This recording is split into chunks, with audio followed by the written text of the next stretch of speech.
Sejam muito bem-vindos, cinéfilos de sofá! Peguem a sua pipoca de micro-ondas e vamos a mais uma sessão aleatória. Nesse podcast, a gente assiste a um filme sorteado e a gente fala sobre diversas maluquices que surgem por causa dele. Como, por exemplo, marteladas, extrações de dentes sem anestesia e tome muito cuidado com a fofoca que você faz. É isso. Eu sou o Tonzeira, time titular de volta e Marina. Quando foi a última vez que você se vingou? Eu não sou muito de eu me vingar, não, mas eu acredito muito na lei do retorno, sabe? Você joga pro karma. Eu jogo, mas assim, se eu fico sabendo, eu me sinto vingada, sabe? No sentido, mas não fui eu que causei, não, eu acho que a pessoa causa aquilo nela mesma. Entendeu? Eu acho que tudo que a gente faz pros outros volta pra gente. Então, não vou fazer. Mas, se o universo quiser, quem sou eu pra falar pra não fazer, entendeu? O universo vai que atua. Eu desejo às pessoas o dobro do que elas desejam a mim. Eu desejo que aconteça com elas o que elas façam comigo e por aí vai. Olha aí. André, olha só. Na legislação dinamarquesa, eles têm a ideia de que o desejo de liberdade Isso, gente. é uma característica humana natural. Então, se alguém tenta fugir da prisão, não é um crime. Porque a fuga da prisão é inata do ser humano. O que você acha disso? É múltipla escolha. É um direito natural do ser humano, é isso? Na Dinamarca, quando você foge da prisão, a não ser que você cometa um crime no momento da fuga, tipo assim, você mate alguém, etc, etc, você automaticamente é considerado perdoado do seu crime livre, você não vai voltar pra prisão. Não é possível. É Sério? mesmo? O cara passou de É faca. O cara anula Esse é um venceu tema, esse obstáculo, é isso? só pra eu não entrar muito nas dúvidas, mas esse é um tema aleatório. Muito bom. É, eu fiquei curioso Porra, mas pra gera entender muita dúvida. melhor sobre Porque isso. podia ser, hein? Isso não faz o menor sentido. Não é? Não, o cara... Porra, eu acho Assim, na que Dinamarca, a muito tentativa de sentido. fuga da prisão não é considerada um crime. Mas ela anula a sentença do cara? Tipo, então você não precisa ser preso nunca mais. É Ele- isso. Você O venceu. desafio tá, se você conseguir, Isso. se você ganhar, é seu. Você conquistou a liberdade Gente do fugindo, céu. entendeu? É lei ou isso é uma gincana que eles fazem lá? Que Porra, achei maluquice. demais. Digamos assim, que o preso, ele não é que assim, você tá livre, parabéns, você zerou a vida, É, mas ele não Entendi tem isso. nenhuma entendi. Ele não punição agrava, e nenhuma, não agrava a não tem pena. nenhum agravante, não tem nada com relação à punição que ele já está cumprindo, entendeu? Entendi. É tipo assim, beleza, o cara vai tentar fugir mesmo porque é Aquilo é isso. inato do ser humano. O ser humano vai fugir. Eu não sei, eu não tenho opinião formada a respeito, teria que estudar um pouco. Porém, eu tenho uma história de um amigo que... Fugiu da prisão? História de alguém que contou, né? Aquelas coisas, né? Contou o que aconteceu amigo com um amigo do amigo do primo. E amigo, hein? Que era um colega meu chileno, e ele falou que tinha lá um conhecido dele que foi pra Noruega, e o cara chegou lá e ficou meio fudido e tal, não tinha muito... Né? Foi naquela loucura do tipo, vai ver o que vai acontecer, e começou a passar aperto lá, e daí roubou não sei o que numa loja. Pegou lá encheu uma mochila de coisa numa loja e saiu e pegaram o cara. E, segundo esse amigo meu, o cara foi condenado, foi mandado pra prisão, e disse que a prisão era melhor do que o melhor hotel que ele tinha ficado na vida.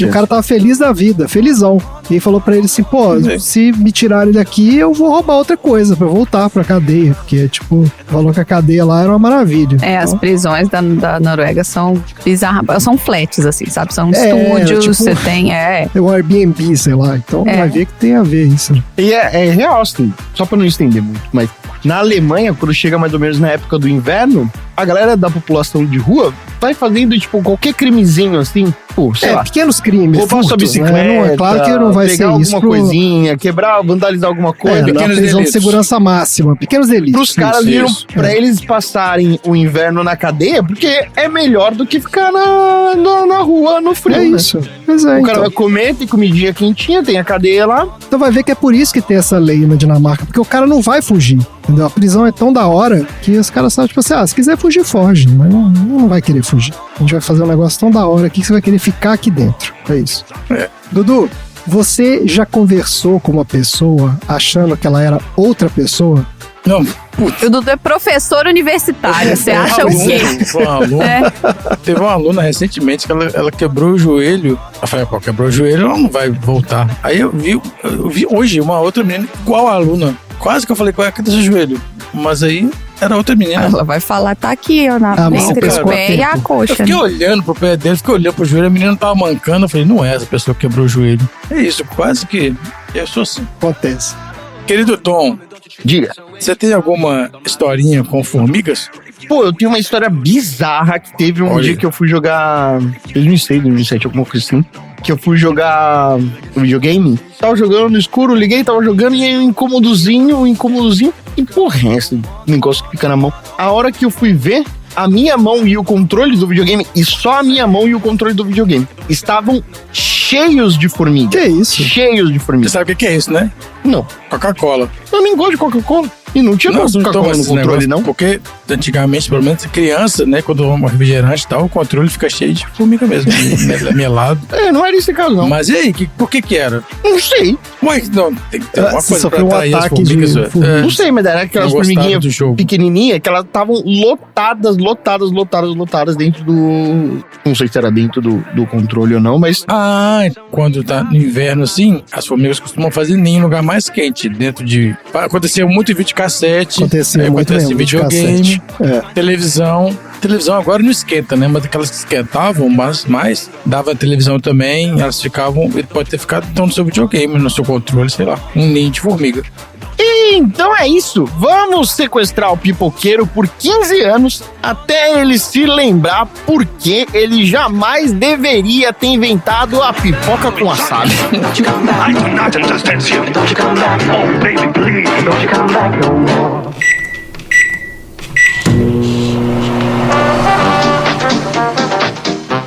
Você tá louco pra me matar, mas não vai saber por que foi preso. Quer me torturar, mas eu me mato primeiro. Você quer vingança ou quer... Sessão aleatória.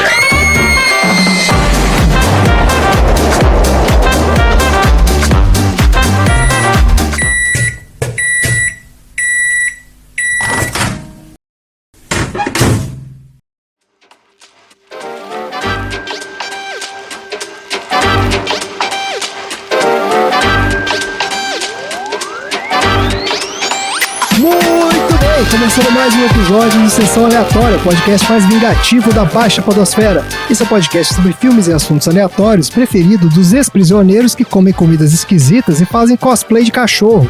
E aqui no Sessão Aleatória nós já falamos de várias comidas esquisitas, né? Como no episódio 5, o filme Bastardos Inglórios, onde a gente fala sobre sobremesas estranhas. E no episódio 93, o filme The Room, onde a gente fala das piores comidas do mundo.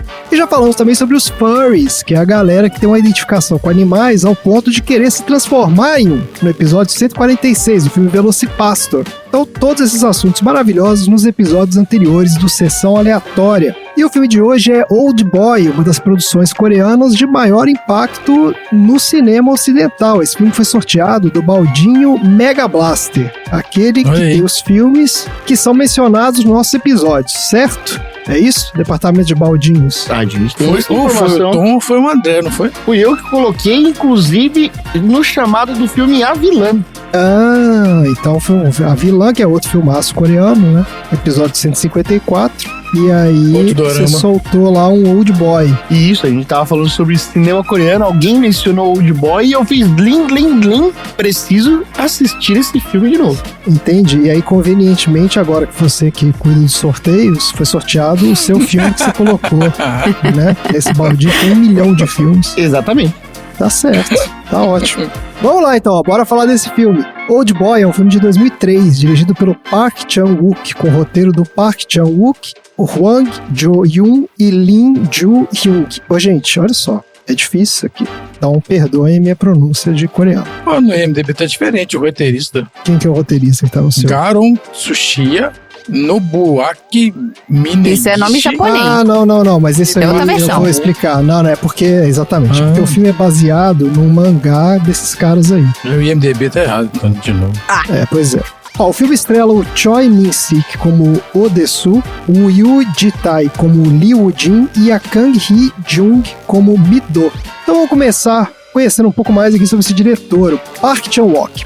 ele é um dos diretores mais aclamados da Coreia do Sul e conhecido pelo seu estilo visual único e narrativas impactantes. Ele nasceu em Seul, em 1963, e se formou em filosofia, mas rapidamente ele se aproximou do cinema e atuou vários anos como crítico de cinema durante os anos 80, até que ele passou a trabalhar como assistente de direção e depois como diretor. As primeiras produções que ele dirigiu foram nos anos 90, mas tiveram pouco impacto, ninguém se importa. O primeiro grande sucesso dele veio no ano 2000, um filme chamado Zona de Risco.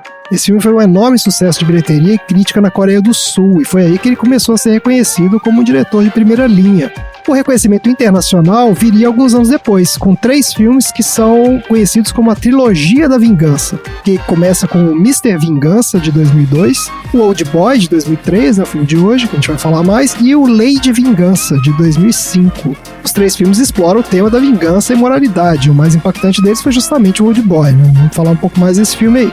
Outros filmes desse cara que tiveram grande impacto no ocidente foram o Sede de Sangue, de 2009, que é uma história de vampiros, ganhou o prêmio do júri do Festival de Cannes, Os Segredos de Sangue, de 2013, que é um thriller psicológico. Esse aqui foi o primeiro trabalho dele em Hollywood. Esse filme é com a Nicole Kidman. E A Criada, de 2016. Também foi um grande sucesso de crítica, foi indicado à Palma de Ouro do Festival de Cannes. O trabalho mais recente dele é uma minissérie para TV, chamada O Simpatizante. Saiu esse ano, 2024, que ele produz e ele dirige essa série.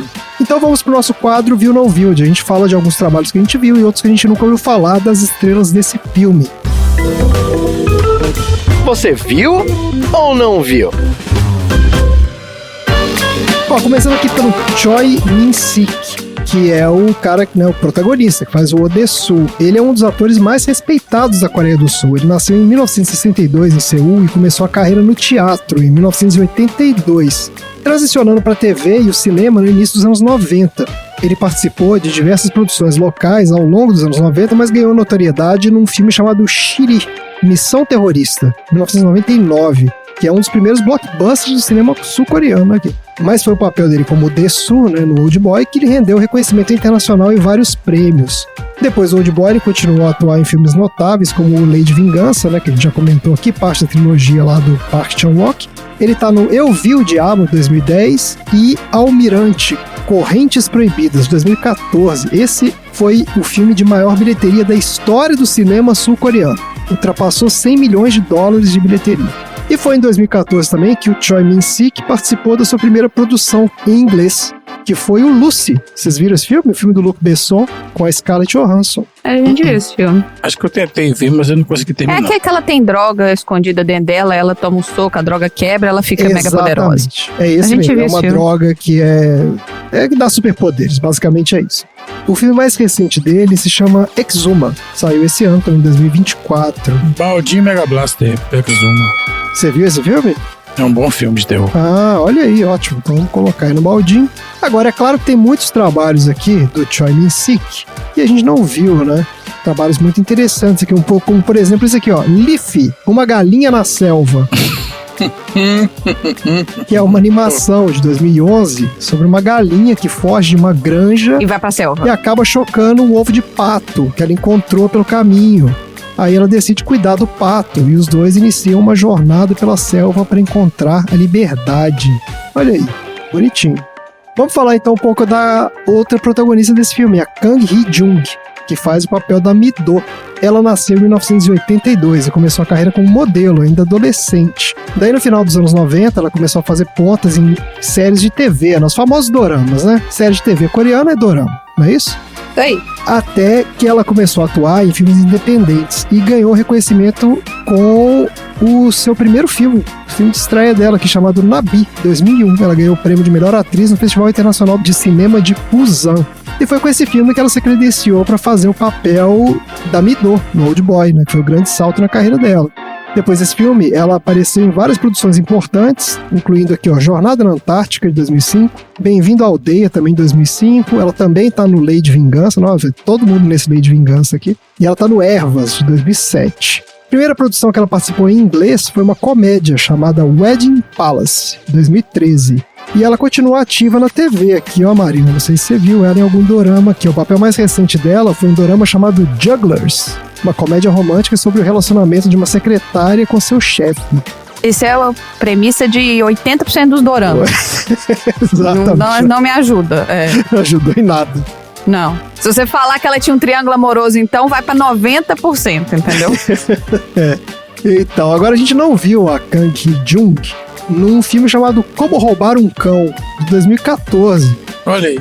Que é um filme sobre uma jovem garota que não tem casa devido à falência do seu pai. Daí, para conseguir dinheiro para comprar a casa, ela decide roubar cães de pessoas ricas para ganhar dinheiro de recompensa quando ela devolver o cachorro.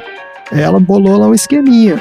Ela rouba e acha o cachorro, acha entre aspas, né? E ganha uma Exatamente, recompensa. ela espera o pessoal falar, tem recompensa aqui pro Pra cachorro. comprar uma casa tem que roubar um Haja cachorro, hein? Nossa senhora. É só roubar o cachorro certo, gente.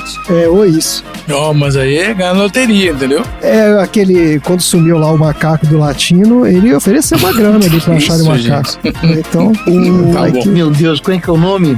Ah, tu é Elvis? Twelves. Grande Twelves. É esse aí. Finado Twelves. Finado Twelves. Infelizmente acabou morrendo assassinado num acidente de trânsito. Ó, é isso aí. Sinopse do IMDb aqui do Old Boy. Depois de ter sido raptado e preso por 15 anos, Odesu é libertado e descobre que tem 5 dias para encontrar seu sequestrador. Isso, né?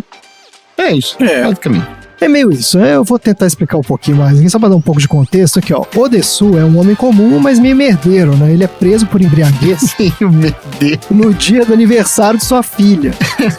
Daí, pouco depois de ser libertado pela polícia, ele é sequestrado e acorda num quarto minúsculo, onde ele é mantido por 15 anos sem nenhum contato com o mundo exterior, exceto por uma televisão, através do qual ele descobre que a sua esposa foi assassinada e ele é o principal suspeito. Daí um dia, sem aviso ou explicação, o Odesu é libertado. Daí, desorientado e com sede de vingança, ele decide descobrir a verdade por trás da sua captura e acaba conhecendo a Midô, uma jovem chefe de cozinha. Os dois sentem uma estranha e intensa atração imediata e começam a se relacionar enquanto o Odesu prossegue com a sua investigação. Eventualmente, ele encontra o Lee Woo-jin, que é um homem enigmático que se revela como responsável pelo sequestro. Ao ter sua vida ameaçada pelo Odesu, o Lee Woo-jin propõe um jogo cruel.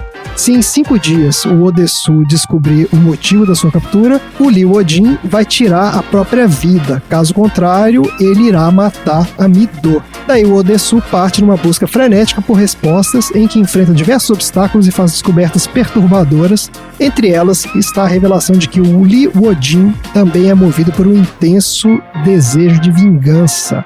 E é isso o filme. Então são esses 3 personagens aí no meio da loucura.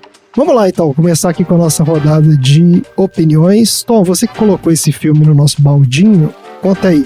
Você já tinha visto o Old Boy, claramente, né? Porque você já tinha colocado no baldinho. Como é que foi rever esse filme aí? Então, eu assisti, por incrível que pareça, eu assisti esse filme apenas uma única vez e num DVD pirata. Olha aí. Isso foi há 20 anos atrás, quando eu assisti esse filme. O filme tinha acabado de sair.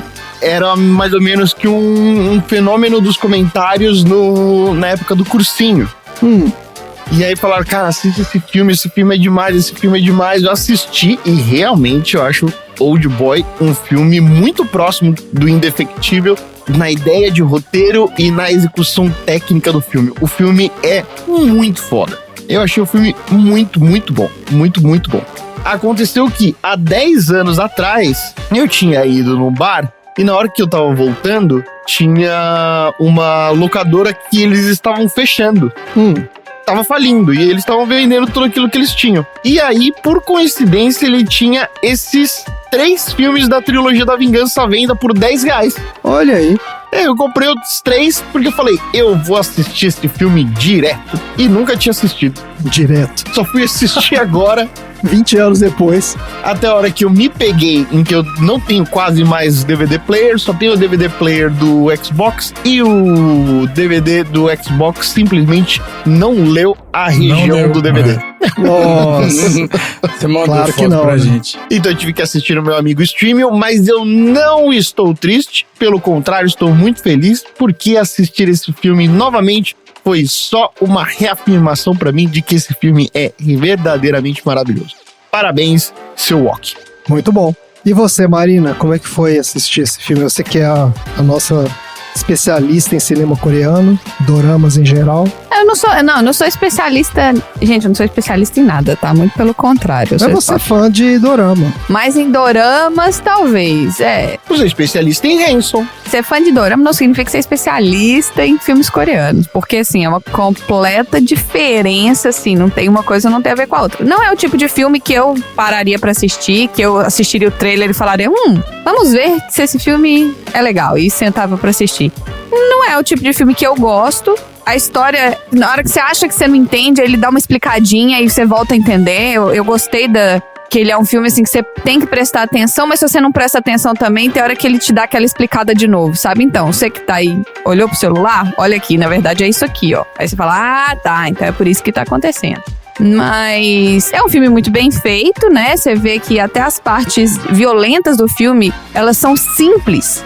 Mas ao mesmo tempo muito bem feitas, né? Que não é aquela violência, igual, por exemplo, a violência da vilã, que você tinha aquelas cenas extremamente mega elaboradas e plano sequência. Não, o cara arrancando os dentes, você via a dor, você entendia o que estava acontecendo e você sentia a aflição daquilo que estava acontecendo e a cena era bem feita. Então, assim, eu acho que eu não sabia que esse filme, nunca tinha ouvido falar desse filme, não sabia que ele era tão impactante assim, né? Não sabe que fez a história do cinema coreano ou coisa assim, muito pelo contrário. Mas é porque também não é o tipo de filme que... Não é o tipo, né? Não é o gênero de filme que eu normalmente assistiria. Então, tá explicado aí por que eu não sabia que esse filme existia. E eu reconheci vários atores, até o André viu. Eu falei, olha, esse cara aqui faz vários doramas. Olha, esse cara aqui faz vários doramas. Olha, esse aqui ele faz pai de um tanto de gente no dorama. Tá certo. E aí, é isso. E você, Dudu, eu lembro que na época que você assistiu esse filme, você gostou muito. Porque eu lembro que você que me recomendou esse filme na época. Te recomendei, né? Foi. Esse filme realmente, eu vi só uma vez também, foi nessa época aí. Me impactou bastante, justamente pela história, o plot principal. E se eu não me engano, foi a primeira vez que eu vi um plano sequência de luta assim, tão bem feito. Eu acho que o outro que eu vi foi daquela série do Demolidor. Porque, né, o Demolidor tem esses planos de sequência também. Mas esse plano de sequência me impactou bastante, foi muito impressionante.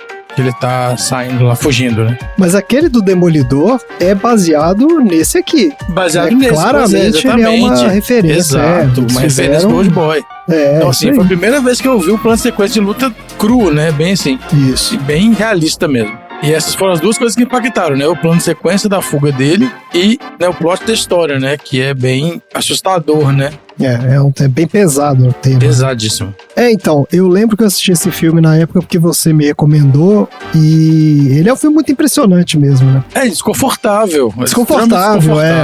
E assim, a violência se passa fora da câmera, o cara não te mostra, mas ele sugere tudo que tá acontecendo ali, né? Não, até que mostra. Até que mostra. Se você se coloca no lugar do personagem, é horrível.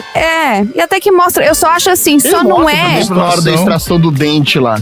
O que eu acho assim, que não é aquela violência exagerada ao ponto dela ser irreal, entendeu? Não é o exagero do exagero que nem no A Vilã, onde todo mundo é degolado e voa. Exato. Sempre espirra sangue na cara, sabe? O sentido que eu falo que esse filme ele é realmente desconfortável é realmente o plot do cara. A temática, né? A temática. Do cara pegar... O filme inteiro se passa sobre desconforto, né? Exato. Ainda mais naquela situação ali do cara. É uma história de vingança, mas eu lembro que a gente assistiu aquele filme filme argentino lá, que o cara... Cruel. Pois é, que o cara prende o outro, lembra daquilo? Segredo dos seus olhos, pô. Segredo dos seus olhos. Segredo dos seus olhos. E a gente ficou impressionadíssimo, né? Com aquela, que vingança do cara, ele prendeu o outro cara e ficou sei lá quantos anos, o cara preso. Mas esse filme aqui é muito pior, o plot de vingança, que o cara bola lá o plano dele. Pior, exatamente. Porque além dele deixar o cara preso 15 anos, você já pensa assim, já foi uma vingança, seja lá o que aconteceu ali, já fudeu a vida do cara, né? Mas não, isso era o início do plano de vingança do cara. Então, assim, exato. Tudo que vai acontecer dali pra frente é muito pior do que esses 15 anos que o cara ficou preso ali, né? Não, o cara contou os 15 anos, né? Justamente, nossa senhora. Exato. Então, assim, é um filme que pega muito pesado essa trama de vingança, mas no final das contas ele chega à conclusão do seu Madruga lá, né? Que a vingança não... Como é que é? A vingança Não quer pleno. Mata a não quer alma e aí plena. envenena. Exato. Porque os dois estão nessa loucura de se vingar um do outro e os dois se fodem, né? No final das contas é isso que acontece ali. Tipo, a vingança não resolve nada. Né? Eles só vão escalando ali a violência e tudo. O cara que prendeu ficou 15 anos remoendo esse negócio também Pois na cabeça dele. Então, ele Loucura, sabe, né? é loucura mesmo. Então, mas é isso, bem. Tem um plot muito interessante. E o filme, ele é visualmente interessante também, né? Ele tem um pouco uma coisa meio... de mostrar um pouco o que os personagens estão pensando, né? Então, aquela hora que a menina vai falar, eu não gosto de formiga, se ela faz um comentário assim. É. E aí ela olha, tá sentada no metrô, ela olha pro lado e tem uma formiga gigante sentada ali do lado dela. Isso. Eu acho que é o efeito daquele gás. Do gás que eles ficam mandavam recebendo. eles estão. A questão é que eles estão o tempo todo ali sob sugestão, né? Tem todo esse plot Exato. também da hipnose, da loucura ali. Isso. Então a ideia é que também, assim, a sua mente, né? Ela não é confiável. As coisas que você acha que são verdade, muitas vezes não são, né? Então, o filme também, ele não entra muito nessa discussão, mas tá ali, né? Tá essa coisa de como a identidade de cada um é moldada pela memória e tudo mais. Então, né, como as lembranças e as experiências moldam, né, o caráter de cada um. E o plot twist do final, né, fecha a história de um jeito muito interessante mesmo. Esse é um filme que você não vai esquecer. Esse é o fim das contas. Exato. Você pode não gostar, mas dificilmente você vai esquecer desse filme. É um filme bem marcante mesmo. Senhor, espera, volta aqui! Vem cá, vem falar comigo, vem cá. Eu não vou pedir pra me soltar, sabe? Apenas diga por que eu tô aqui, tá bom? Eu quero saber, pelo menos eu tinha que saber a razão, não é verdade? Droga, eu já tô preso já faz 2 meses, eu quero sair daqui, não pode ser. Senhor, espera, vem cá, vem aqui! Vem cá, um momento. Mas me fala, que lugar é esse? Eu só quero saber quanto tempo eu tenho que ficar aqui, senhor, me fala!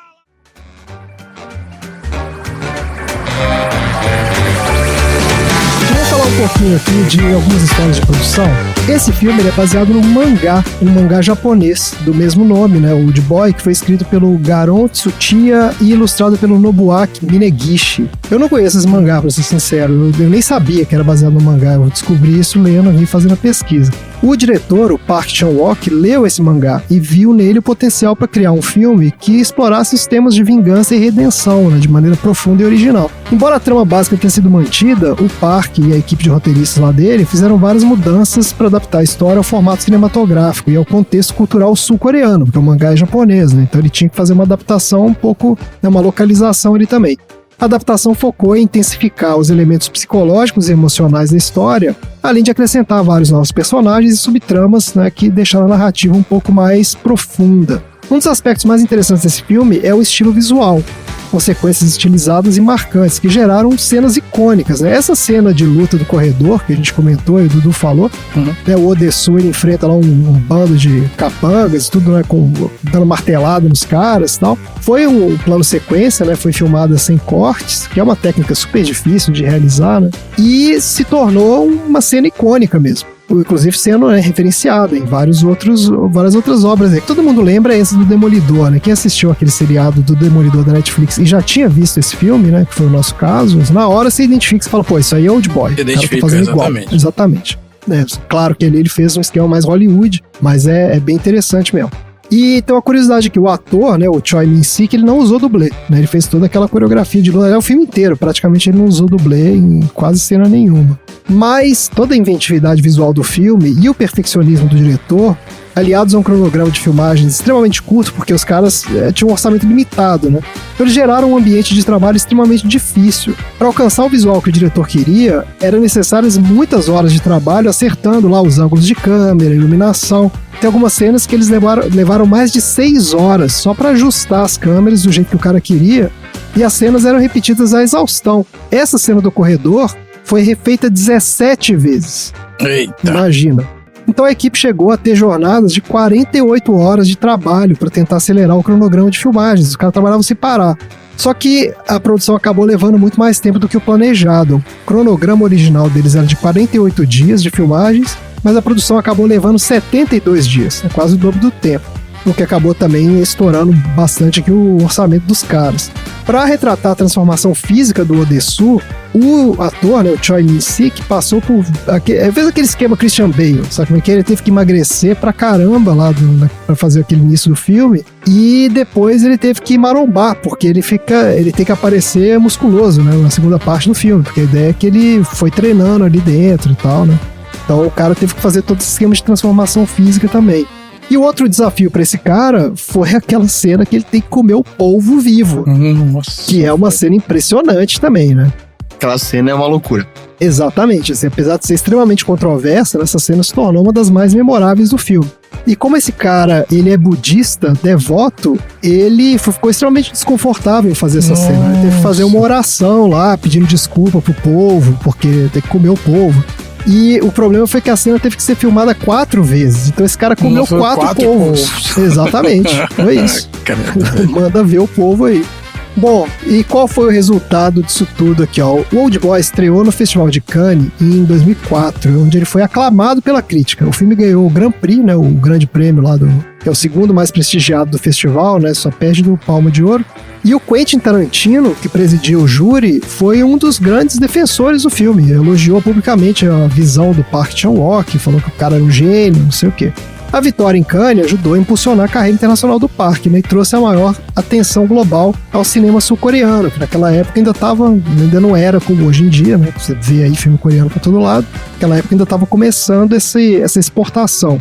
Embora a maioria das críticas tenha sido positiva, o filme também não escapou de controvérsias, né? Principalmente por causa da violência gráfica e algumas cenas perturbadoras, certamente eles estão querendo dizer que é a cena do povo, né? Que geraram debates sobre os limites do que é aceitável mostrar no cinema. Olha aí. Alguns críticos consideraram o filme excessivamente violento e questionaram a necessidade de algumas cenas. No entanto, muitos defensores argumentaram que a violência é essencial para a narrativa e ajuda a transmitir a intensidade emocional da história. Então, mesmo com essa controvérsia, o filme foi bem nas bilheterias, que é um concurso de produção de $3 milhões aproximadamente, o filme rendeu mais de 17 milhões, sendo considerado um grande sucesso. E esse sucesso do Old Boy também ajudou a colocar o cinema sul-coreano no mapa internacional. Do que a gente estava falando, poucos filmes sul-coreanos tinham alcançado reconhecimento fora da Ásia, e depois dele, né, aí vieram vários outros, né, o Parasita, e daí por diante. Alguns que a gente já até falou aqui no podcast. E pra encerrar, que eu não sei se vocês estão sabendo disso, hein? Existe um remake hollywoodiano do Old Boy. Ah, claro pois que tem, né? Então, Jamais me atreveria a assistir. mas olha aqui, Tom, é interessante, agora chama Old Boy, Dias de Vingança, Apenas. dirigido por ninguém menos que o Spike Lee, um dos maiores diretores da história do cinema, viu? O filme estrela aqui o Josh Brolin e a Elizabeth Olsen, e adapta o roteiro original, né? O filme se passa nos Estados Unidos. Só que foi um grande fracasso de crítica e de público. Aqui, ele teve um orçamento de $30 milhões, rendeu pouco mais de 5 milhões nas bilheterias. Aí, gente, pra Nossa, velho. E foi considerado por alguns críticos o pior filme da carreira do Spike Lee. Esse é aquele tipo de filme que devem ter contratado ele pra fazer, né? Ele não sei se ele faria. não parece que ele se envolveu muito nesse filme. Sei lá. Mas eu acho que também, se não me engano, ele sofreu do efeito pandemia, não foi não? Não, esse é filme de 2013. Ah, então esquece. O filme é ruim mesmo. Não tem O filme é ruim. pandemia, não. Eu jamais iria assistir.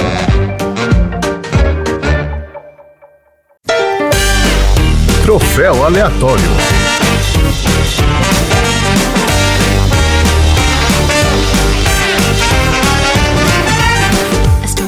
Vamos lá, então, para o nosso troféu aleatório.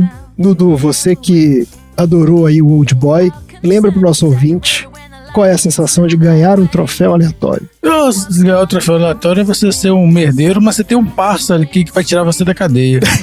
É mesmo, ele tem um amigo dele lá, né? O cara é merdeiro, mas o parceiro vai lá e tira ele da cadeia, olha aí. Pô, o cara era brother mesmo, porque 15 anos depois ainda ajudou o cara lá, resolveu o mistério e tudo mais. Se fudeu, né? Mas faz parte. Todo mundo se fudeu nesse filme. Exato, né? todo mundo se fudeu, é isso mesmo. Vamos lá então, Marina, qual é o seu troféu aleatório aí pro Old Boy?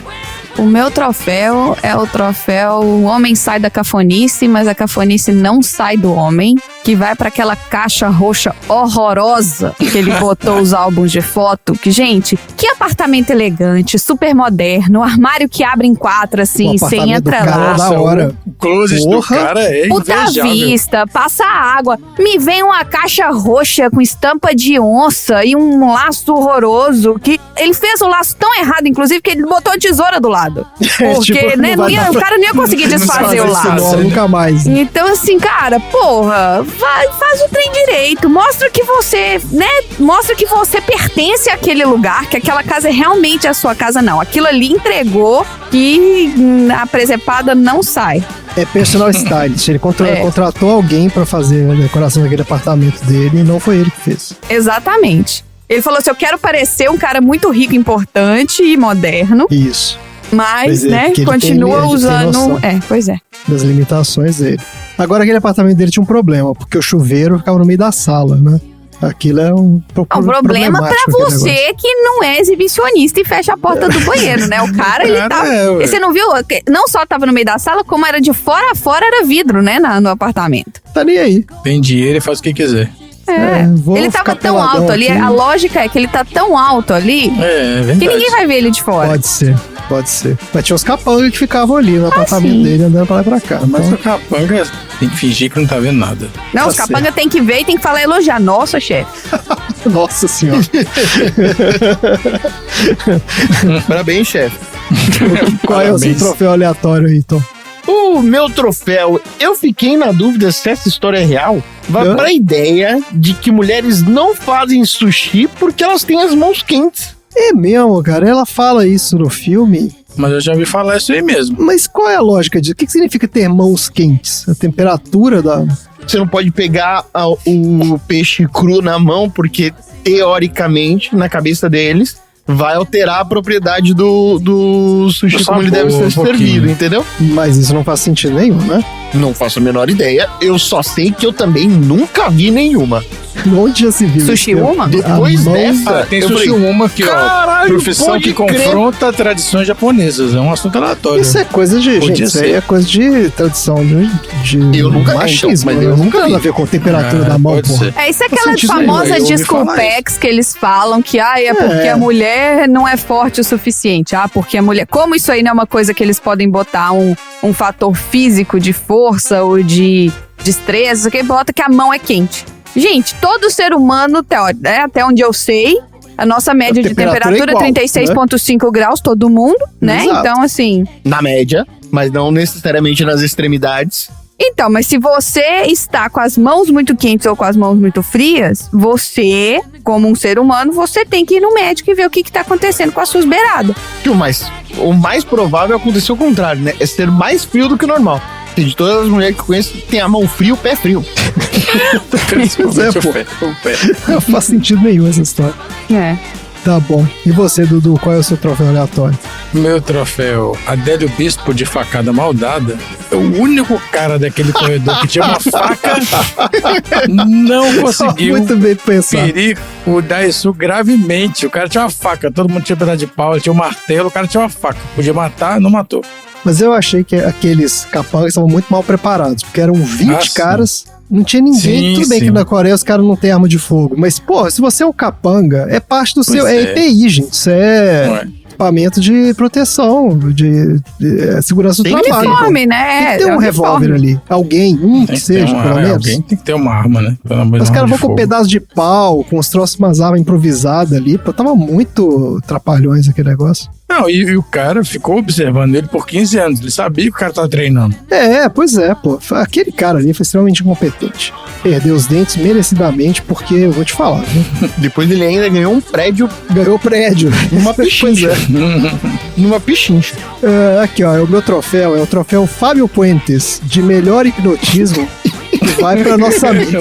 Fábio Puentes. Você lembra do Fábio dormidor, Puentes? Sim, esse mesmo. Agora aí. você vai a pensar que esta cebola é uma Esse cara tá manzana. vivo ainda? Cara, eu lembrei dessa história da cebola, cara. Foi exatamente. Onde que foi que ele Cebola. falou isso? Foi no. Aqueles Luciano No Huck, né? Gugu. Ele Era ficava programa toda semana livre. naquele Serginho H, não? Grossman. Que programa Não, foi no Serginho Gugu, Grossman. não? Era no Programa H. livre do Cara, Serginho ele Grossman. todos os programas, ele Programa todos. livre do Serginho Grossman. Esse cara ia direto. É, aquele programa livre da tarde, verdade. É. Ele fazia. E ele SBT. colocava a mão no rosto do pessoal, o pessoal desabava no palco, né? Exatamente. Dormir.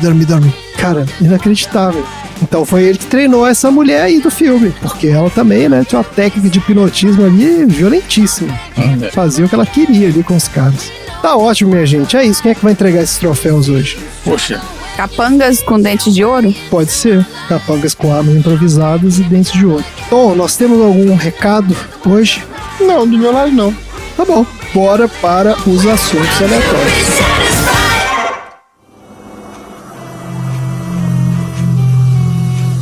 Quando a música começa, eles vão soltar o gás.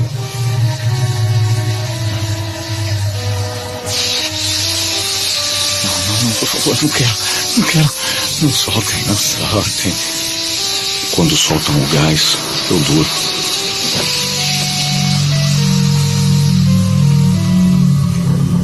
Descobri depois que é o mesmo gás de Valium que os soldados russos usaram nos terroristas tchetchenos.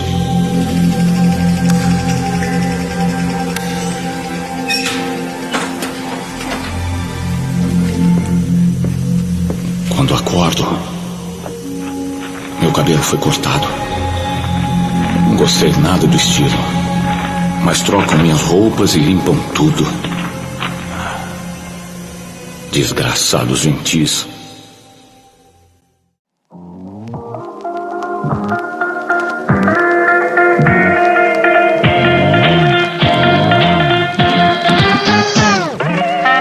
Vamos lá então, Dudu. Começando com você, qual é o assunto aleatório da semana? bom, já que o pessoal tava alucinando ali, vendo formiguinhas saindo da pele, entrando na pele, formigas gigantes no metrô, vou falar de formigas. Professor Dudu ensina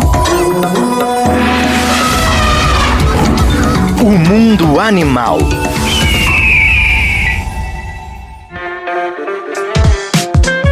Formigas são insetos eusociais, família Formicidae, e junto com as vespas e abelhas, elas pertencem à ordem Hymenoptera, ou seja, as formigas evoluíram de ancestrais das vespas vespoides no período Cretáceo. Então a formiga é uma vespa sem asa. E existem mais de 13.800 de espécies classificadas, de um total estimado de 22 mil espécies. 22 mil espécies de formiga? De formigas. Isso. Caraca! E elas são facilmente identificadas por suas antenas geniculadas, que é aquelas antenas que têm dobrinhas, e pelas distintas estruturas em forma de nó que separam ali, né, a cabeça, o tórax e o abdômen. E as formigas formam colônias que variam de tamanho, desde algumas dezenas de indivíduos predadores que vivem em pequenas cavidades naturais e até colônias altamente organizadas que podem ocupar grandes territórios e consistir em milhões de indivíduos. Essas colônias maiores consistem em várias castas de fêmeas estéreis e sem asas, que a maioria são chamadas de operárias, também conhecidas como ergates. Tem também os soldados, que são aquelas especializadas, principalmente com um pouco maiores e com a cabeça e o ferrão maiores, porque eles são defensoras ali, são chamadas de dinergates. E quase todas as colônias também têm alguns machos férteis chamados de drones e uma ou mais fêmeas férteis chamadas de rainhas, que são as gines. As colônias são descritas como superorganismos porque as formigas parecem operar como uma entidade unificada, trabalhando coletivamente para apoiar toda a colônia. Olha aí. E elas colonizaram quase todas as massas de terra do planeta. Os únicos lugares que não existem formigas são a Antártida e algumas ilhas remotas ou inóspitas. E seu sucesso em tantos ambientes tem sido atribuído à sua organização social, à sua capacidade de modificar hábitats, explorar recursos e defender-se. Essa longa coevolução com outras espécies levou a relações miméticas, comensais, parasitárias e mutualísticas. Então elas se adaptam a conviver com várias espécies diferentes. As sociedades das formigas têm divisão de trabalho, comunicação entre indivíduos e capacidade de resolver problemas complexos. E esses paralelos com as sociedades humanas têm sido uma inspiração para objeto de estudo. E tem muitas culturas que fazem o uso de formigas na culinária, na medicação e nos ritos. Algumas espécies são valorizadas por seu papel como agentes biológicos de controle de pragas. Mas essa capacidade de explorar recursos também coloca as formigas em conflito com os humanos, né? Uma vez que o Tom estava lá jogando videogame e na mão dele apareceu um monte de formiga. Então, essas espécies também podem danificar colheitas e invadir edifícios. E a formiga vermelha, chamada de Solenopsis invicta, que é nativa da América do Sul, é considerada espécie invasora em outras partes do mundo, estabelecendo-se em áreas onde foram introduzidas acidentalmente. Olha aí. Vou falar de duas espécies mais curiosas aqui. Formiga bala. Formiga bala. De acordo com um artigo da Enciclopédia of Life, a formiga bala é chamada de Paraponera clavata. É um inseto que habita regiões úmidas e tropicais da América Central e do Sul, principalmente em países como Brasil, Bolívia, Peru, além da Venezuela, Honduras, Costa Rica. Conhecida por vários nomes, todos relacionados ao seu potencial de picada e limiar de dor. Na Venezuela, ela é conhecida como La Hormiga de las 24, devido ao tempo que a pessoa pode ser afetada por seu ataque, 24 horas. Caraca! Ela também é chamada de formiga cabo verde, formigão preto, que são outros nomes dados. No idioma tupi-guarani, formiga bala é conhecida como tocandeira, tocandira, tocanquibira. Significa aquela que fere profundamente. Uau! Ela foi considerada por pesquisadores uma das picadas mais dolorosas na escala de Schmidt. O que é escala de Schmidt? Escala de dor, de picada? Escala de dor. Ah, de dor em geral. Diz que a formiga bala ocupa o primeiro lugar no pódio como mordida mais dolorosa no índice de dor de Schmidt.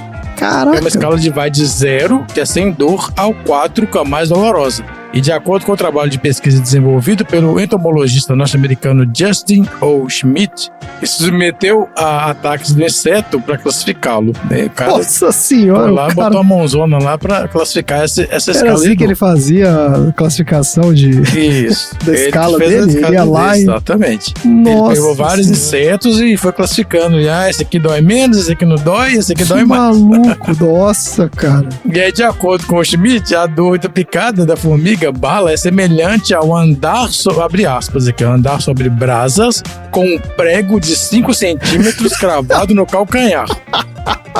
Meu Deus do céu. Mas peraí, isso significa que ele andou sobre brasas com prego de 5 centímetros? Como é que ele sabe? Pois é, como é que ele sabe disso? Que história, provavelmente maluco. ele deixou ela picar no calcanhar, porque é onde você tem a pele mais grossa.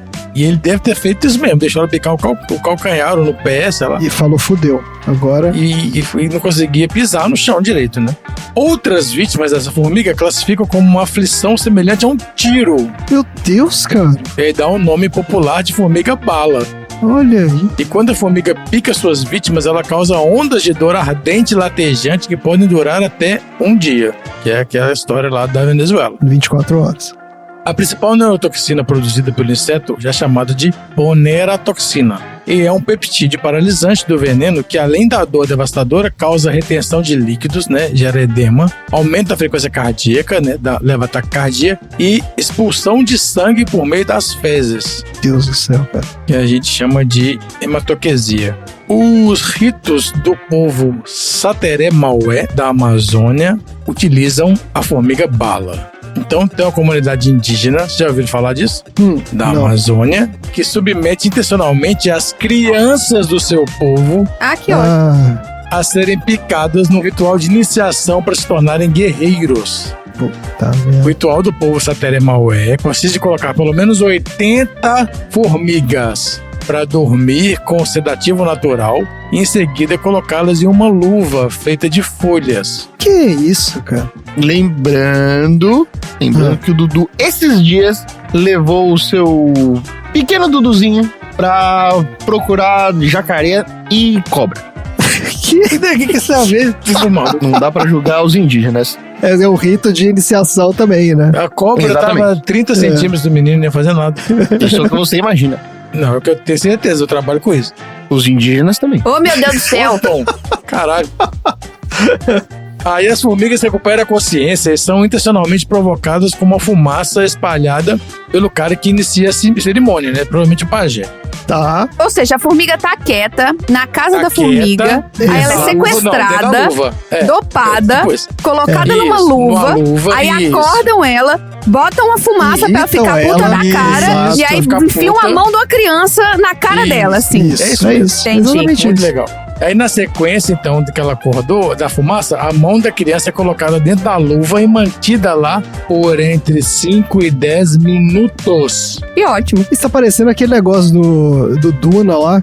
Tu lembra que o cara tem que botar a mão lá na caixa? É tipo É isso. isso. Põe a mão Enche na aquela caixa de essa aí. formiga E Isso. fala, vamos ver se você é o Parece escolhido teatro, mesmo. inacreditável. Aguenta aí, Após o ritual, a mão e parte do braço ficam temporariamente anestesiados pelo veneno da formiga bala e podem tremer de dor por dias. Gente Tadinho. do céu, cara. Que maluco. Como parte do fácil ser ritual, as crianças precisam sentir essa dor pelo menos 20 vezes ao longo de vários meses ou até anos. Ah, não. Aí já virou crueldade. 20 vezes tem que ser Aí, feito com a só criança. depois das Só 20 fazer uma vezes vez que só. ficou cruel demais, pra mim, na Vira primeira guerreiro. já tá cruel. Aí que a pessoa vira guerreiro, que o menino vira guerreiro.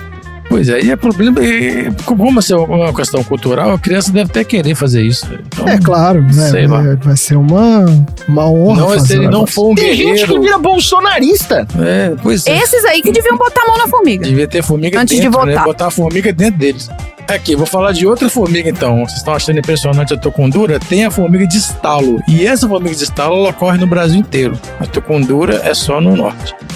A formiga Odontomachus bauri é encontrada desde a América do Sul até as ilhas do Caribe na América Central, conhecida também no Nordeste brasileiro como trinca-cunhão. Tá. Ela vive em ambientes secos e quentes. Seus ninhos podem ser encontrados no chão, embaixo de troncos podres ou em bromelhas sobre árvores e abrigam de dezenas a centenas de indivíduos. São colônias pequenas, considerando o tamanho de formiga, colônia de formiga. Elas caçam insetos vivos ou recém-mortos no chão, nas matas ou copa das árvores e levam para dentro do ninho para alimentar suas larvas. Para isso, elas utilizam suas poderosas mandíbulas, que funcionam como uma mola, acumulando energia enquanto estão abertas e fechando com uma velocidade de cerca de 100 km por hora em menos de um segundo. Meu Deus, do uma céu. motosserra. É de uma fechada só. Tum. E essa velocidade, então, ela vai usar isso para prender uma presa ou agarrar um inimigo. Certo. Um inseto capturado vivo pode ficar preso entre as mandíbulas ou até mesmo ser esmagado até a morte. São chamadas formigas de estalo porque o movimento de fechamento produz um som de um estalo característico. Então é tão forte que faz o barulho mesmo, você escuta. Caraca! E quando ela não consegue agarrar a presa ou precisa fugir de um predador, elas batem uma mandíbula contra a outra, projetando-se para trás a uma distância de cerca de 20 vezes o seu tamanho, né, o tamanho do seu corpo. Então tem um artigo publicado na Proceedings of the National Academy of Sciences que afirma que as suas mandíbulas superdesenvolvidas são capazes de lançá-las ao ar a uma velocidade de até 230 km por hora. Meu Deus, cara.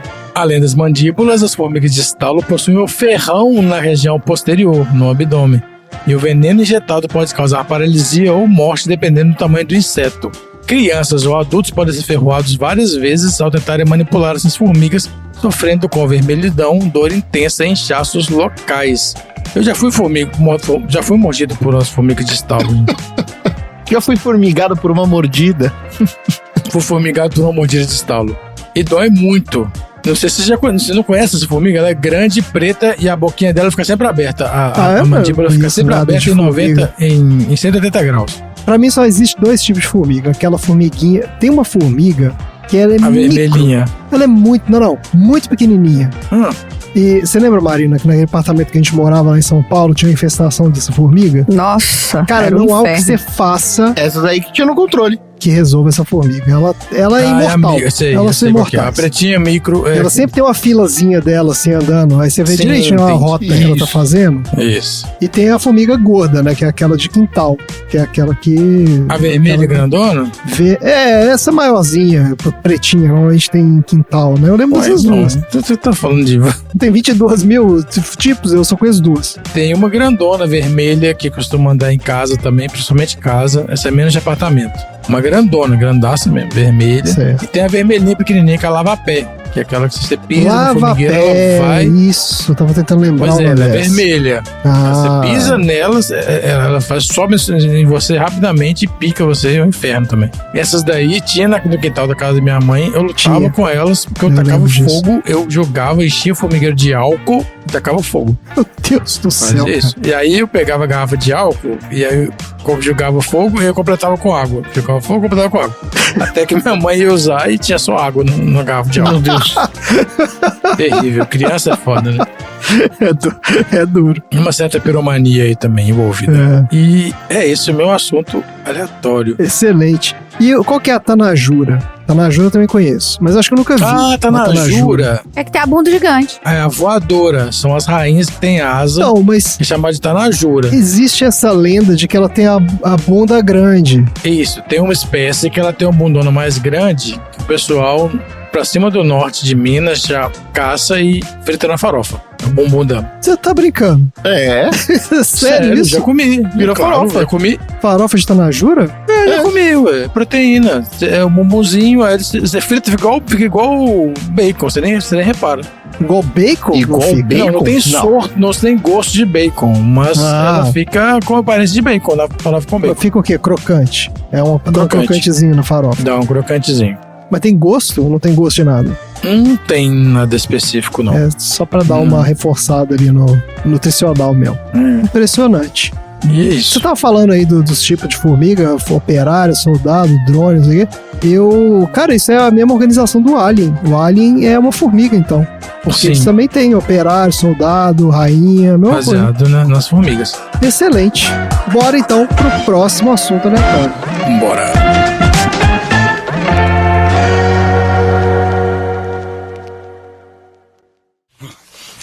Quem teria me prendido? Teria sido Yun-san, Lee So-yun ou Kan Chan-suk. Quem quer que tenha sido, aguarde. Pode me aguardar. Eu vou fazer picadinho de você e ninguém vai encontrar seu corpo.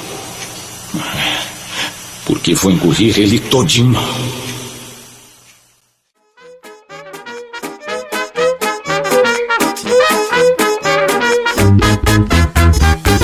Vamos lá então, Tom. Qual é o assunto aleatório da semana? Olha só, Andrezinho, eu sei, eu tenho que pedir desculpas aqui já formalmente. Ai, meu Deus. Porque eu sei que eu falei pra você qual que ia ser o tema da semana. Fala aí, trocando o tempo. Mudou na hora, em cima da hora. Mas... Se ele pegar o meu, você sabe o que vai acontecer. Eu nunca mais volto pra esse programa. Que isso? Eu lembrei que no dia 28 de outubro de 2021, saiu o episódio onde eu prometi que eu ia continuar a falar sobre a treta do laser. Nossa. Tom. Pelo amor de Deus, cara. Ninguém nem lembra disso. Que treta do laser? Prometeu pra quem que ninguém lembra? Você prometeu pra alguém, lembra disso. Pra ele mesmo, né? Treta do laser. E chegou o dia de continuar com o primeiro Tretas Homéricas, que falava sobre a batalha do laser. Quando seu parceiro com toda a força chuta a canela, passa na cabeça, passa de novo que ele não morreu, espanca em cima, espanca embaixo. Se o dedo é seu olho, lindo sino, lindo som. Nossa senhora. Você vai fazer um review pro ouvinte ou você vai ter que ir no episódio? Tem que dar um resumo, porque ninguém lembra mais. Entra no episódio 43. Aqui não tem ninguém babá de gente grande, não. Episódio 43, o Sem Floresta. Exatamente. Esse assunto maravilhoso lá, o laser. Nossa, ninguém lembra de nada. Essa história é sensacional. É história sensacional, mas vou aqui do cunhado esse? Isso! Do cunhado. Todo mundo só lembra que tinha um cunhado na história. A né? história do cunhado que trabalhava pele, lá alguém. e aí criou. E aí o cara tinha problema pra dormir. E aí num belo dia ele simplesmente teve uma epifania sobre como é que ele ia conseguir controlar o laser. Porque o problema do laser naquela época que era um feixe de luz que não se interrompia. Certo. E aí ele foi lá, escreveu num caderninho a fórmula do laser, deixou no escritório dele na faculdade. O cunhado trabalhava na sala do lado. De repente, apareceu um experimento científico do cunhado onde o laser funcionava corretamente. Que era igual o dele. Mas o cunhado Lembra? consertou a teoria dele, né? Acabou de fazer o resumo, falou que ele não ia fazer. Era essa história. O cunhado arrumou o trabalho do cara, foi isso. Era essa história. Então, rapidinho, em 57, o nosso querido Gordon Gould, estudante de doutorado na Universidade de Colômbia, teve lá aquela epifania sobre a criação do dispositivo, onde que ele utilizava para emissão, para gerar aquela luz coerente intensa, que depois ele chamou de laser, por ser o Light Amplification by Simulated Emission of Radiation, e anotou suas ideias em um caderninho, que foi devidamente testemunhado por um cara de um cartório. Só que, ao invés dele registrar imediatamente a patente do laser, ele procurou um advogado de patente e só depois de anos ele foi tentar procurar um apoio e financiamento para ele conseguir construir o equipamento em si. E aí, enquanto o Gould trabalhava para conseguir garantir a patente, porque a patente necessitava da criação do equipamento, dois caras, o Charles Stones e o Arthur Swallow, que trabalhavam numa empresa chamada Bell Labs, publicaram um artigo em 1958 descrevendo um dispositivo muito parecido. Esse artigo detalhava ali como construir o laser e desencadeou a uma corrida frenética para a criação do primeiro aparelho efetivamente capaz de produzir o laser. Certo. Já em 1960, o Theodore Maiman, que trabalhava na Hughes Research Laboratories, construiu o primeiro laser funcional. Ou seja, o primeiro com uma aplicação específica. Era um aparelho que funcionava com um cristal de rubi. Esse laser de rubi ele foi um marco histórico. E aí, o Maiman foi amplamente acreditado naquela época como efetivamente o criador do primeiro laser. Só que aí a disputa sobre quem deveria ser conhecido como o inventor estava só começando a grande treta em si. E o Gould, obviamente, ficou putaço, porque 2 anos antes ele já tinha escrevido lá a receitinha no caderninho dele. Ele submeteu as suas primeiras patentes, ele só conseguiu juntar grana 2 anos depois, em 1959. E aí, o escritório de patentes dos Estados Unidos rejeitou as reivindicações dele. O escritório disse o seguinte, que faltava prova concreta de que o Gould realmente tivesse inventado o laser. Só as anotações do caderninho dele não são suficientes. E aí, certo, a própria empresa do Maiman lá, a Hughes Research Laboratories, foi rápida e fez o registro das patentes e conseguiu garantir os direitos sobre o laser, só que aí foi chamado de laser operacional, que é aquele que tinha um rubi. A dupla Charles Townes e o Arthur Swallow também entrou na disputa com as próprias patentes baseadas na pesquisa e publicação anterior, mas sem nenhum aparelho efetivo. As teses jurídicas da época giravam em torno da questão de, afinal, quem foi que documentou e demonstrou primeiro a ideia de um laser? Tinha sido o Gould. Não, que demonstrou. O Gould só tinha só a documentação. O Gould, então, a história é, o Gould, ele anotou no caderninho, ele falou, é assim que funciona. E só. Exatamente. E aí os outros caras falaram, beleza, tive uma ideia aqui, vou construir essa máquina, construir a máquina. E vou demonstrar. Isso. Só o Maiman construiu. É a empresa, né? Só que o Maiman construiu sem uma documentação anterior. Havia construído e demonstrou o primeiro laser operacional que devia garantir a ele os direitos de patente. E aí aqueles outros dois argumentaram de que as publicações científicas deles anteriores ao equipamento do Maiman era o que estabelecia a propriedade intelectual, ou seja, tinham 3 caras, existiam 3 disputas, existiam 3 disputas sobre afinal quem foi que criou o laser. Tá certo. Entre os anos 60 e 70, o Gould enfrentou várias derrotas legais. Só que em 73 foi a primeira vez que ele recebeu uma decisão favorável pelo escritório de patentes dos Estados Unidos, reconhecendo algumas das reivindicações desse. Cara, 73 é quase 20 anos depois. Exatamente. A decisão foi baseada numa análise detalhada dos cadernos das notas do cara, onde eles contrataram um perito que faz aquela análise da celulose, da data da celulose. Caraca, eu não sabia que tem isso. Pra conseguir garantir que ele escreveu antes dos outros caras? Que naquela data o cara realmente escreveu que ele tinha concebido a ideia do laser. Nossa. Antes da publicação do Townes e do Schwallow. Por isso demorou 20 anos, eu não tinha tecnologia pra poder identificar se o cara que maluquice, eu não sabia que existe essa tecnologia de datar o papel de quando o cara escreveu. O papiloscopista que faz isso, não é, se não me engano? Olha lá, pô. Eu acho que é ele que faz isso.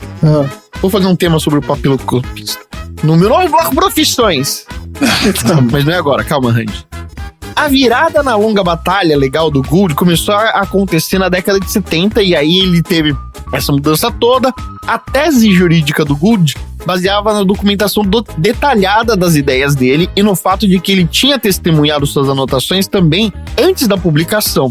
Os advogados do Gould argumentou que apesar de não ter registrado a patente imediatamente, o que era um problema, ele havia demonstrado claramente a concepção original do laser, ou seja, a partir dali começa a surgir um dos grandes impactos dessa treta toda, que é, afinal, quem é o inventor de alguma coisa. Os advogados da Hughes Research Laboratories contra-argumentaram de que a construção e demonstração do primeiro laser funcional foi feita pelo Myman, que deveria ser um fator determinante, no final das contas, da construção e fato de uma invenção. Ou seja, se você sair por aí escrevendo coisas e depois não conseguir provar no equipamento de que o negócio funciona, não adianta nada. Era essa a grande tese do Myman. Eles questionavam também a validade e a autenticidade das anotações do Gould, mas eles acabaram perdendo. Os juízes inicialmente hesitavam em conseguir conceder ao Gould o reconhecimento total por causa da complexidade das provas e da concorrência acirrada de diversos lugares. Mas aí a decisão de 73 foi super importante porque indicou que o Gould havia feito, de alguma forma, alguma contribuição significativa para a invenção do laser. Ou seja, tinha ali ideias que partiam do pressuposto do cara para a construção de qualquer coisa que viria a seguir a partir daquilo. Ou seja, dotava de que ali ele tinha algum tipo de invenção. Os juízes reconheciam a autenticidade das anotações do Gould e a sua importância nessa concepção. Foi em 1987 que o escritório de patente dos Estados Unidos finalmente concedeu a ele uma série de patentes abrangendo aspectos fundamentais da tecnologia do laser. Essas patentes incluíam o uso dos meios amplificadores específicos da luz e a amplificação da emissão estimulada em diferentes materiais. Nessa fase aí, as teses jurídicas se concentraram na validade das patentes dele e na questão dos royalties. O Gould argumentava de que as patentes cobriam uma ampla gama de diversos tipos de aplicação diferentes do laser, o que significava que várias empresas diferentes estavam violando a sua criação, os seus direitos de patentes, porque comercializavam os seus lasers sem a sua permissão. E aí as empresas acusadas, especialmente as empresas do setor hospitalar, contra-argumentavam de que as patentes do Gould eram muito amplas, que não tinha nada a ver, e que ele tinha, por mais que ele tinha escrito alguns aspectos técnicos necessários, ainda em si não era suficiente para a concessão das patentes. E eles alegavam que a invenção do laser era um esforço colaborativo de diversas pessoas, e que o Gould não deveria ser o único beneficiário. Ou seja, você chegava, desconstrói a ideia do cara, separa a jurisdição de diversos caras, fala assim, um escreveu no caderninho, o outro publicou o artigo e o outro criou o aparelho, então não tem ninguém que criou efetivamente a invenção do laser. Foi uma colaboração entre todos esses caras aí, no fim das contas, né? Essa era a tese dos caras. Os juízes foram favoráveis ao Gould e reconheceram a importância das suas contribuições lá naquele ano de 87, confirmando a validade das patentes e concedendo a ele o direito de reivindicar os royalties sobre o uso da tecnologia que já estava ali há 15 anos no mercado. Aí sim. Essa decisão foi super importante na batalha legal e realmente deu ao cara o reconhecimento, a compensação financeira milionária que ele tanto buscava. Só que, quais foram os impactos dessa história? A vitória legal do cara não trouxe só o reconhecimento daquilo que ele buscava, mas também teve um impacto super importante na indústria e na comunidade científica como um todo. A luta destacou a importância das patentes e da proteção à propriedade intelectual na ciência e na tecnologia. E a partir de 1987, criou-se um precedente importante para futuras disputas de diversas outras patentes, como, por exemplo, o GPS, reforçando a necessidade de uma documentação cuidadosa e a proteção legal para diversas invenções. E aí ele acabou se tornando uma figura super emblemática e simbolizava uma tenacidade e uma precisão muito grande pela ciência. A história dele é um lembrete que, mesmo diante de diversos desafios, a persistente convicção de que uma coisa é sua pode te levar efetivamente ao reconhecimento. A partir daí, a decisão reforçou a importância da propriedade intelectual e da necessidade de conseguir proteger essas inovações científicas através de patentes. E isso incentivou uma mudança completa na ciência, porque incentivou os pesquisadores e os inventores a fazer uma documentação cuidadosa das suas descobertas. Que é isso que eu vou trazer exatamente nesse momento no Detonado sobre documentação básica de invenção. Primeiro, você tem que ter um caderno de laboratório que deve ser mantido constantemente sobre o detalhamento da evolução das suas ideias. Depois, você precisa ter uma documentação da prototipagem e dos testes do seu aparelho. É importante que nessa prototipação, nessa documentação, você faça anotações e desenhos com esboços, características técnicas e diagramas que ilustram ali o conceito do que é a sua invenção e o funcionamento dele. Além disso, você precisa fazer a comunicação da evolução da sua pesquisa e manter a documentação destas comunicações. Então, e-mail, carta, outro tipo de comunicação que você discute essa invenção com alguém são super importantes para fornecer a linha do tempo da sua invenção. É importante que você tenha testemunha. Se você não tiver testemunha da sua evolução, não adianta nada você chegar e falar assim, eu anotei no meu caderno. Você precisa envolver colegas e terceiros que possam efetivamente atestar o desenvolvimento da sua invenção. Principalmente você, shindogueiro, que aprendeu esses dias sobre o que é o shindo. E no final das contas, terminou, testou, funcionou, já vai direto fazer a solicitação da patente. Registrar esses pedidos de patente o mais cedo possível é fundamental. E aí o pedido de patente inicial, conhecido como Provisional Patent Application nos Estados Unidos, pode estabelecer ali uma data de prioridade enquanto se trabalha nos detalhes finais da aplicação da sua invenção. E aí, no final das contas, como é que você consegue proteger a sua invenção? Além da documentação, tem várias outras etapas que os inventores têm que seguir para conseguir proteger. Uma delas é a pesquisa de patentes, ou seja, validar se existe uma patente similar anterior que já esteja sido publicada, fazer o registro da sua, certo? Estabelecer os princípios básicos de confidencialidade, protegendo a invenção e mantendo as informações confidenciais da sua invenção, usando os NDAs, que são os grandes acordos de confidencialidade, para não compartilhar os detalhes com terceiros. E sempre ter consigo uma consultoria jurídica para garantir que a aplicação e a estratégia de proteção esteja em conformidade com as exigências legais. E é isso o meu teminha da semana. Beijo. Excelente, hein? O aprendizado aí é o seguinte, não desista dos seus sonhos, né, cara? Porque 30 anos depois, os caras reconheceram... O cara ainda tava lá. O caderninho dele era de 57 e ele foi reconhecido em 87. Em 87? Porra, tá maluco, dá 2 old boy. É isso aí. É. Maravilha, excelente. Fica essa lição de resiliência aí. Lute pelos seus sonhos e bora pro próximo assunto aleatório.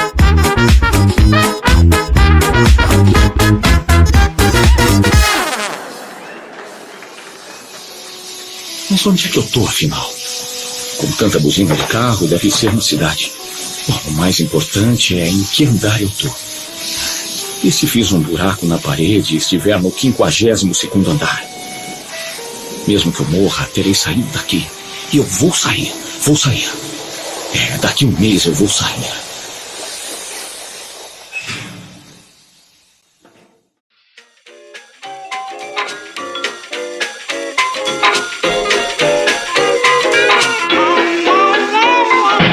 Vamos lá então, Marina, para encerrar nosso episódio maravilhoso de hoje, qual é o assunto aleatório da semana? Vamos lá, a gente viu que, né, o nosso protagonista do filme ficou preso lá pelos 15 anos que ele ficou o tempo todo pensando num plano de fuga, ele queria fugir, e você via que era inato dele, que ele queria sair dali, né? Ele não desistiu, ele não tirou a própria vida. Então, ele cavou aquele buraco atrás da cama dele, né? Que foi devagarinho, ele foi cavando, tirando os tijolos, escondia o tijolo, etc, etc. A gente sabe que o cara tava sendo monitorado pelas câmeras, então assim, ele nunca que ia conseguir realmente fugir, né? Se o cara não fosse liberar ele logo aquele dia, ele provavelmente ia acordar de um sono profundo e ia ter, sei lá, concreto no lugar daquele buraco. Mas essa história desse cara tentando fugir me lembrou de uma história de um outro cara que eu já tinha visto um documentário sobre ele e eu pensei, por que não, né? Eu queria falar hoje sobre o Yoshi Shiratoki. Beijo, Shi, que não tá aqui hoje, mas eu vou falar do Yoshi Shiratoki, que era um homem cuja vida se tornou uma lenda no Japão. Olha só, ele foi preso pela primeira vez em 1933, acusado de roubo. Posteriormente, ele enfrentou uma acusação de assassinato, o qual ele sempre alegou que fosse falsa. Ele foi forçado a confessar um crime que ele não cometeu. E por causa dessa confissão, ele foi condenado à prisão perpétua. O Shiratori, então, ele se tornou famoso pelas várias fugas engenhosas e por expor as condições brutais das prisões japonesas. Então, como eu falei, em 1933 ele foi preso sob essa acusação de roubo e subsequente acusação de assassinato. Ele afirmou sua inocência e mesmo assim ele foi condenado e foi enviado para a prisão de Aomori. E a partir daí começou a história notável dele de fugas de prisão. A primeira fuga dele aconteceu em 1936, que foi na prisão de Aomori. O Shiratori, ele estava decidido a escapar. Então o que ele fez? Ele estudou as rotinas dos guardas por meses, e aí, quando ele teve uma brecha, que ele sabia que ele ia ter 15 minutos onde os guardas não passariam na frente da cela dele, ele usou um fio de metal que foi contrabandeado, né, de outro lugar na prisão, e ele conseguiu abrir a fechadura da cela. E ele só abriu a fechadura e ficou quieto lá dentro. Aí teve uma troca de turno dos guardas. No que aconteceu essa troca de turno, ele soltou os pregos da janela lateral da cela dele. Então ele destrancou a porta da cela. Essa janela, ela ficava do lado de fora da cela dele. Aí, durante o intervalo da troca de guarda, ele saiu da cela, tirou os parafusos da janela, voltou pra cela e fechou a porta. Certo. Aí passa a guarda pra lá e pra cá, passa a guarda pra lá e pra cá, 15 minutos, ele sabia que ele ia ter um outro intervalo. Ele tirou os parafusos por fora. Da janela, que era a janela que era que era no corredor fora da cela dele. Aí, quando deu esses 15 minutos de intervalo que ele sabia que ele ia ter, ele foi lá, abriu, ele falou, eu tenho que ser rápido. Abriu a cela, fechou a cela, abriu a janela, pulou pra fora, fechou a janela e fugiu. Entendi. Ele escondeu de novo. Ele escondeu, esperou um segundo intervalo. Ele foi recapturado 3 dias depois ao tentar roubar os suprimentos de um hospital, porque ele estava com fome. E aí, pela sua tentativa de fuga, a sua sentença foi aumentada para prisão perpétua. Só que o que acontece? Em 1942, Segunda Guerra Mundial, o Shiratori, ele foi transferido para a prisão de Akita, onde ele começou a enfrentar maus tratos ainda piores, porque como ele já era um prisioneiro que tinha fugido, os guardas queriam mais, né? Digamos que os guardas não eram as pessoas mais amigáveis do mundo, né? Não era um clima legal. Ele já chegou naquele climão, né? Pois é. Tipo, exato. Ele era submetido a trabalho forçado, espancamento, isolamento sem justificativa e mesmo sob condições extremas, incluindo uma cela que foi projetada para impedir fugas e uma coberta de folhas de cobre, ele encontrou uma maneira de escapar novamente da prisão de Akita. Olha só, ele usou uma tigela de sopa para corroer as dobradiças da porta da cela que ele tava. Olha só, ele tinha uma tigela de sopa, de sopa com sopa, tá? Então tem um líquido dentro da tigela. E aí ele pegava o líquido e ficava pingando esse líquido nas dobradiças da porta da cela para deixá-las mais fracas.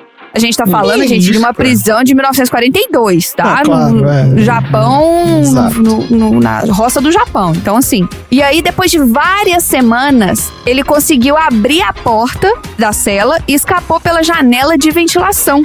Ele tinha uma outra habilidade que eu não falei aqui até agora, mas ele tinha a habilidade de deslocar o ombro, fazendo com que ele passasse por espaços menores do que um ser humano passaria. Então ele passou por um duto de ventilação que tinha do lado de fora dessa porta depois que ele conseguiu abrir a porta.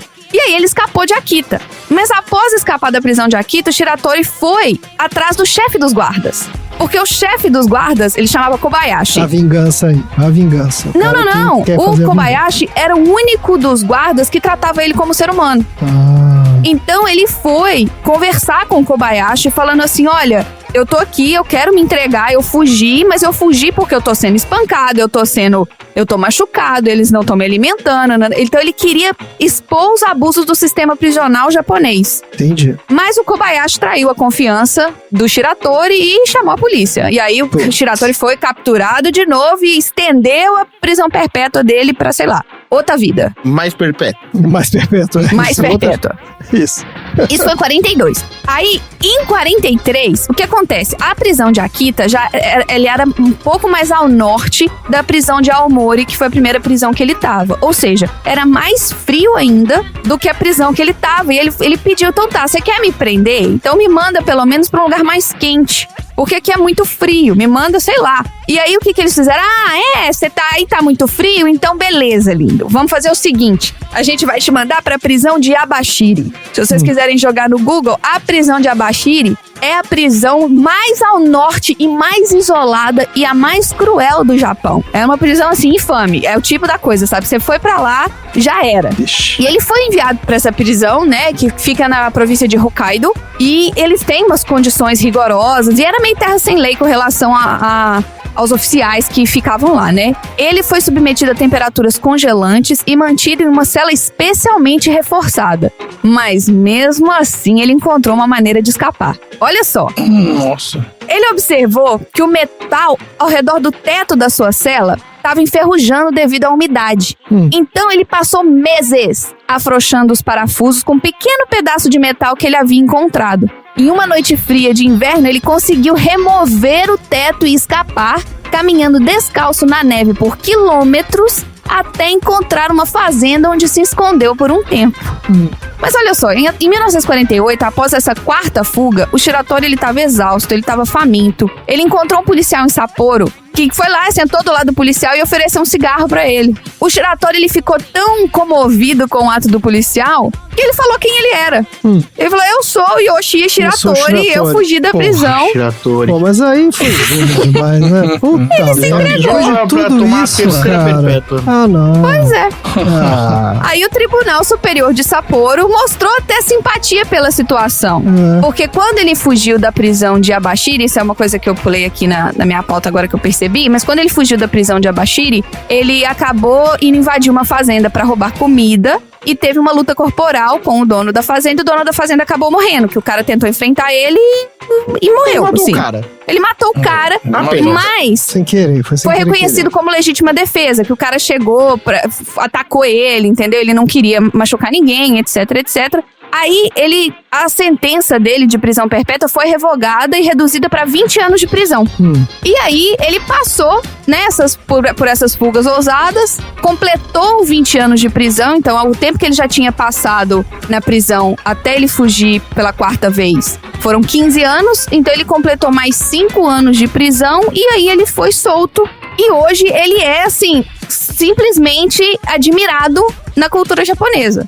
Não, ele tá vivo não, né? Não. Ele ficou, entendi, a história dele, né? A história dele. Existem, inclusive, se você for nas prisões que viraram museus, existem representações, estátuas dele fazendo a fuga, sabe? Passando por cima da... Eu até coloquei aqui no... Se você jogar no Google, você vai ver aí algumas...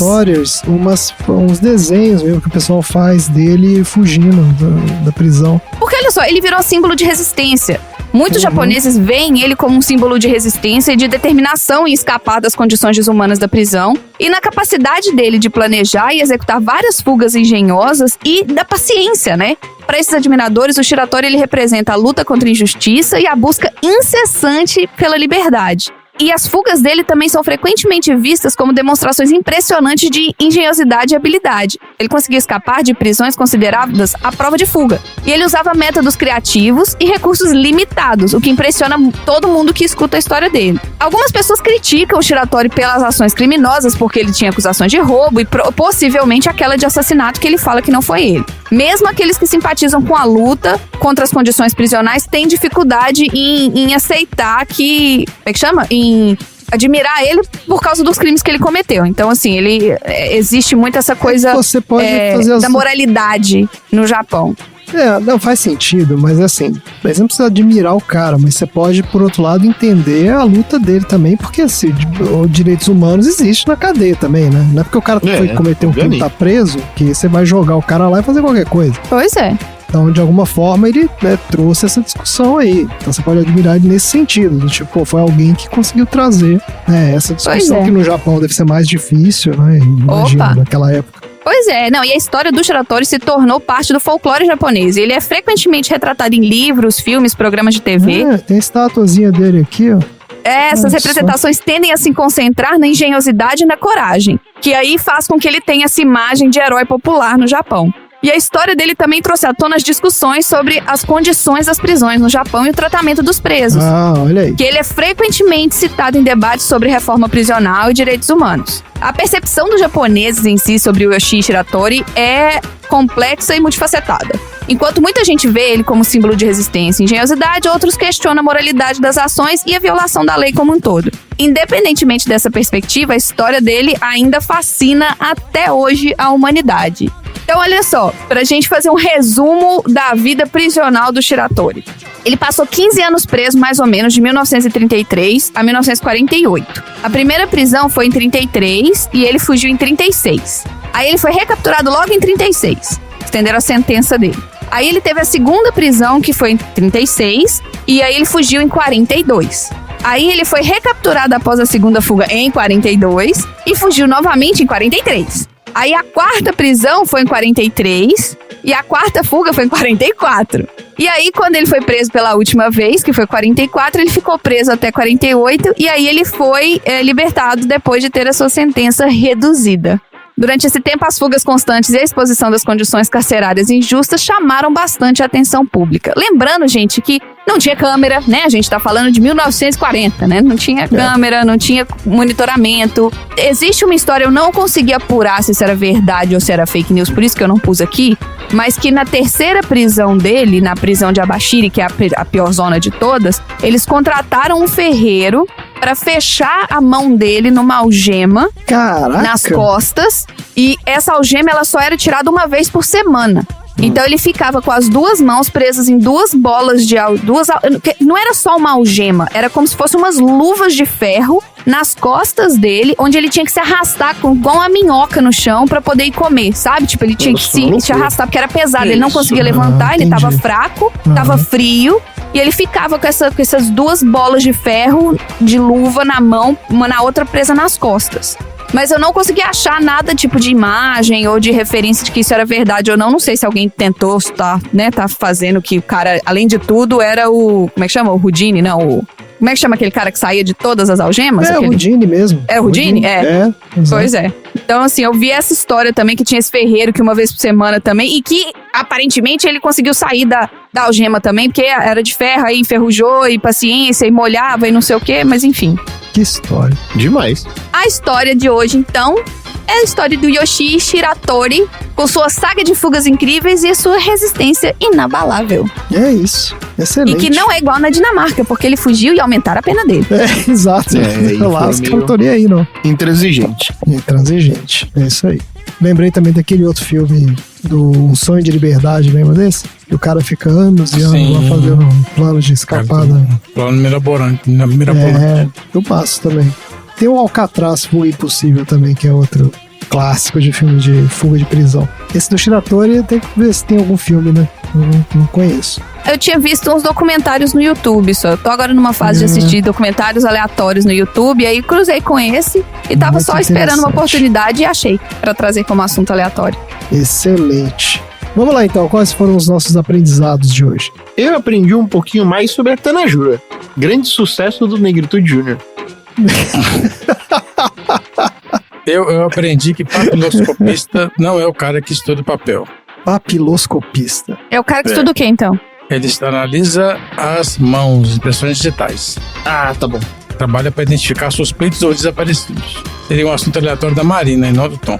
Eu não entendi o que o laser tinha a ver com o filme, assim. Eu ainda tô confuso aonde que entrou a história a conexão. porque o aparelhinho do cara, lembra? No finalzinho, lembra? Ele conta a história, ó, eu fiz uma cirurgia no coração e eu criei um aparelhinho aqui, e o aparelhinho, a hora que eu apertar o botão, eu morro.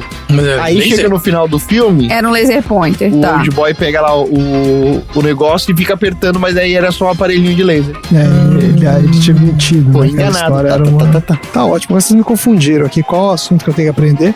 Eu aprendi o do Shiratori, né? Mais um aprendizado de não desista dos seus sonhos, porque o cara... Né, O cara do laser e o Shiratori ensinaram a mesma coisa. Os dois são exemplos disso. Continue tentando, não desista dos seus sonhos.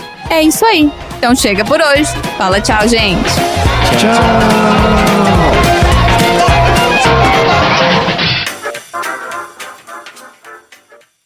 Fim da sessão.